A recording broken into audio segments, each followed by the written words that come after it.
శ్రీవారి వాకిట్లో శ్రీగంధం చెట్టు, శ్రీవారి సన్నిధిలో శ్రీగంధం సువాసనలు వెదజల్లుతున్నాయి. భవిష్యత్తులో స్వామివారి కైంకర్యాలకు లోటు రాకుండా ముందస్తు జాగ్రత్తలు శ్రీగంధం పెంపకాన్ని ప్రారంభించింది టీటీడీ.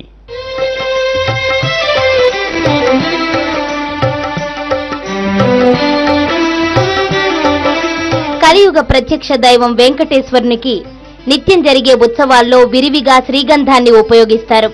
రాను రాను శ్రీగంధం నిల్వలు తగ్గిపోతూ వచ్చే 17 ఏళ్లలో దేశంలో మంచి గంధానికి లోటు ఏర్పడనుంది. వినరో భాగ్యము విష్ణు కథ వెనుబలమిదివో విష్ణు కథ వినరో భాగ్యము విష్ణు కథ.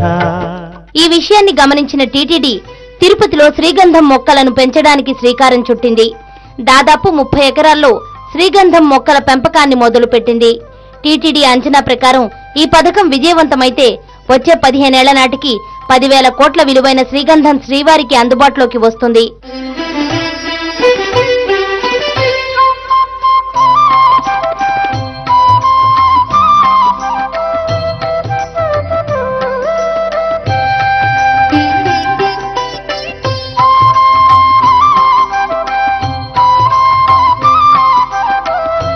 ఏదేమైనా శ్రీవారి సేవలకు శ్రీగంధం కొరత లేకుండా టీటీడీ తీసుకున్న నిర్ణయం ఆనందనీయం.